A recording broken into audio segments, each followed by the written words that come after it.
महर्षि कंबन की राम कथा, जो तमिल साहित्य की सर्वोत्कृष्ट कृति मानी जाती है, में वर्णन मिलता है कि जब भगवान श्री राम लंका में युद्ध का आरंभ करने जा रहे थे, उसके पहले विजय प्राप्ति के लिए भगवान शिव की पूजा करना चाहते थे। भगवान श्री राम ने जामवंत जी को बुलाकर कहा कि जामवंत जी, मैं युद्ध करने जा रहा हूँ, उससे पहले मैं पूजा करना चाहता हूँ। तब जामवंत जी ने कहा कि करिए महाराज। तब श्री राम बोले कि मेरे आराध्य तो भगवान शंकर है, शंकर राम की पूजा करते हैं और राम शंकर की पूजा करते हैं। फिर भगवान राम बोले कि मुझे एक ऐसा पुरोहित चाहिए जिसे शैव और वैष्णव दोनों पद्धतियों का कुशल ज्ञान हो। जामवंत जी ने कहा कि इस जंगल में, इस निर्जन स्थान में और युद्ध क्षेत्र में ऐसा पुरोहित कहाँ मिलेगा प्रभु। तब श्री राम ने कहा कि फिर पूजा कैसे होगी। तब जामवंत जी ने कहा कि एक पंडित मेरे ध्यान में है, पर वो आपका पुरोहित बनेगा नहीं। प्रभु श्री राम बोले कि वह पंडित कौन है। तब जामवंत जी बोले कि वह पुलस्त मुनि का नाती महारथी रावण है। वह शिव का भक्त है और उसे वैष्णव पद्धति का भी ज्ञान है, उससे पूजा करा लीजिए। सोचिए, जिसको हराने जा रहे हैं उससे पूजा कराने की बात हो रही है यहाँ। श्री राम ने जामवंत से कहा कि पूछ कर तो आइए, अगर पंडित रावण आज्ञा दे दें इस यज्ञ के लिए तो मैं कर दूं। तब जामवंत जी रावण के महल की ओर रवाना हो गए। यहाँ यह ज्ञात हो कि जामवंत भगवान श्री राम की वानर सेना में सबसे वयस्क हैं, ब्रह्मा जी के पोते हैं और रावण के दादाजी के मित्र हैं पुलस्त मुनि के। जब रावण को पता चला कि जामवंत बुलाने आए हैं, तो रावण ने सैनिकों से कहा कि जैसे ही दादा जामवंत आए, कोई उनसे प्रश्न ना करे, उन्हें बस महल का मार्ग दिखा दें, हाथ जोड़कर, और सब उनके चरण छुए। जामवंत पहुंचे किले के द्वार पर, तो रावण चरण छूने आया। बोला कि पितामह, मैं आपको प्रणाम करता हूँ, मैं धन्य हुआ कि आप मेरे महल में पधारे। जामवंत ने कहा कि मैं बहुत प्रसन्न हुआ तुम्हारी अतिथि सेवा से। रावण ने जामवंत जी को अपने महल में बिठाया और पूछा कि कहिए आप कैसे आए हैं। जामवंत जी ने कहा कि मैं एक इच्छा लेकर तुम्हारे पास आया हूँ लंकेश। एक मेरे साथ 2 यजमान हैं, वो एक यज्ञ कराना चाहते हैं युद्ध शुरू करने के पहले।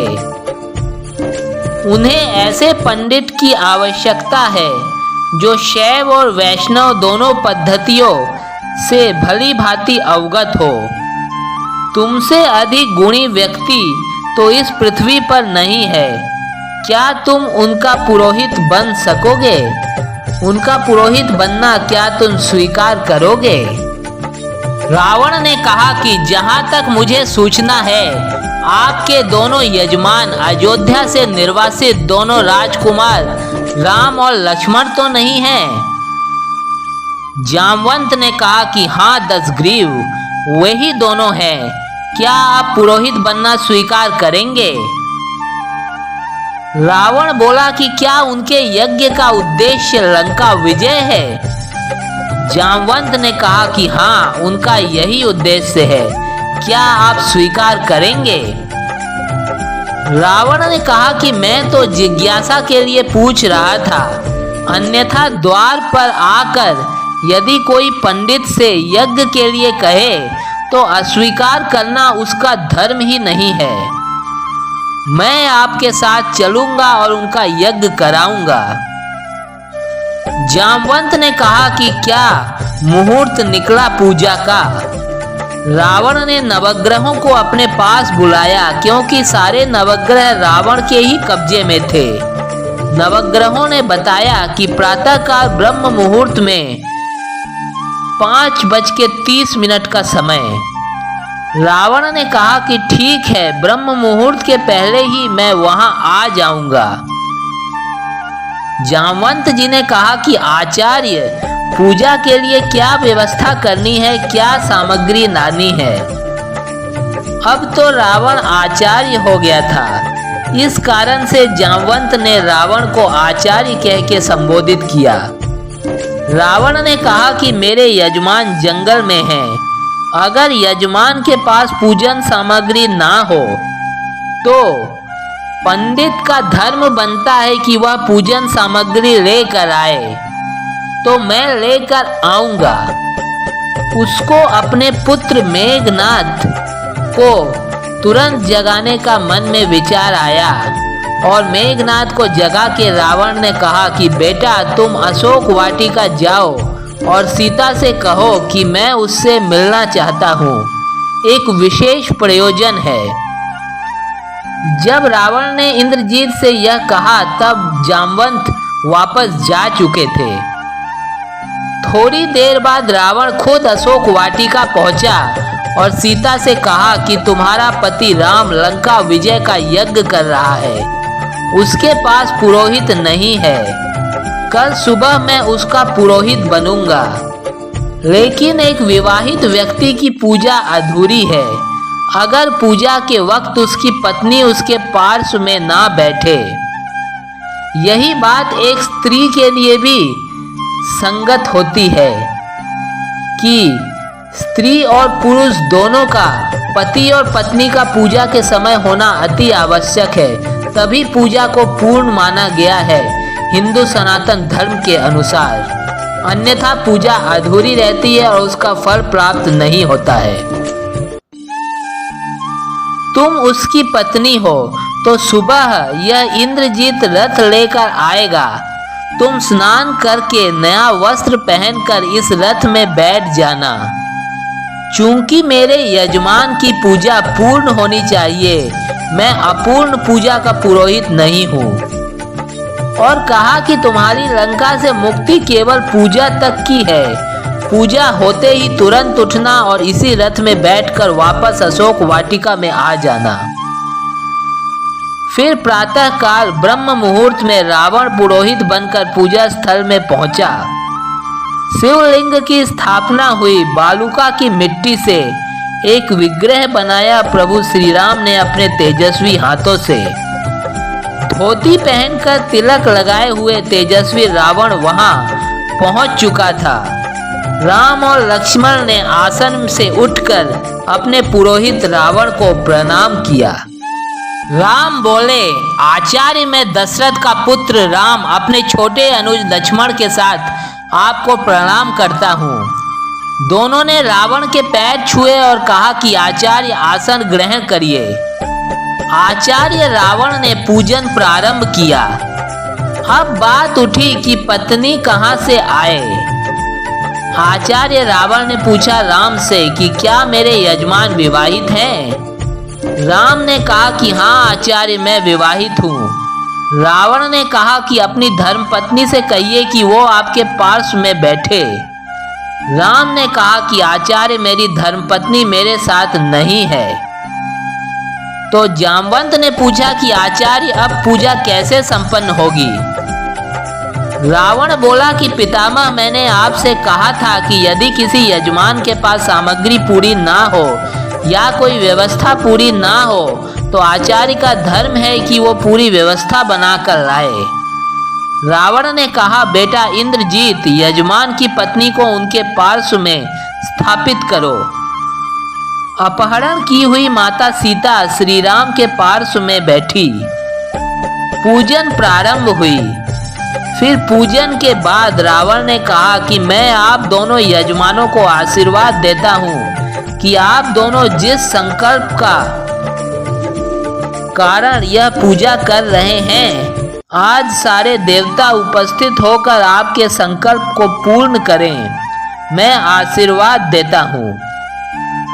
जब रावण वापस जाने लगे तो राम जी ने पूछा कि आचार्य आपकी दक्षिणा।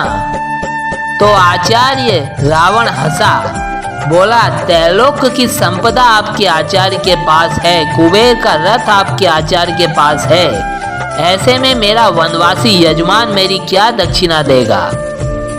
तो श्री राम ने कहा कि मैं रघुवंशी हूँ, दक्षिणा के बिना पूजा कराना मेरे लिए निष्फल हो जाएगा, आप दक्षिणा तो मांगिए। तब रावण ने कहा कि मैं समय आने पर दक्षिणा मांग लूंगा। तब श्री राम ने कहा कि उस समय मैं देने योग्य बचा या ना बचा, बता तो दीजिए कि दक्षिणा क्या है। रावण ने कहा कि मेरी दक्षिणा यही है कि मेरा जब अंतिम समय आए तो मेरे दोनों यजमान मेरे समक्ष उपस्थित रहें। फिर रावण वापस चला गया।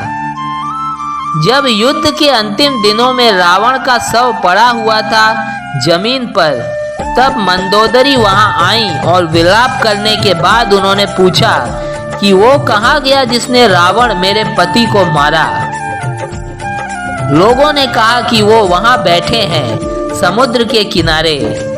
तब मंदोदरी गई श्री राम के पास।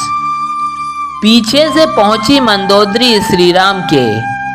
जब श्री राम ने अचानक एक स्त्री की छाया देखी जो पैर के आसपास आ रही है, तो श्री राम सचेत होकर उठ गए और कहा कि हे देवी, मैं आपको प्रणाम करता हूँ। इस निर्जन रण क्षेत्र में आप कौन हैं?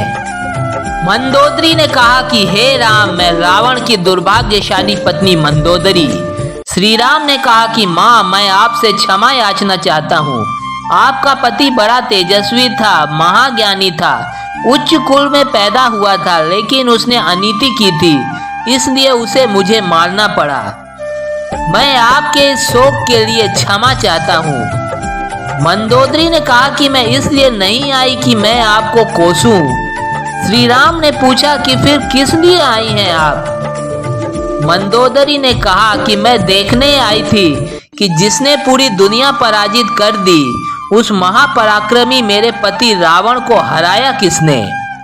ऐसा उसमें क्या है जो मेरे पति में नहीं था? श्री राम ने पूछा तो माँ, आपको पता चला कि क्या है? तब मंदोदरी बोली कि हाँ, पता चल गया, आने से पहले ही पता चल गया।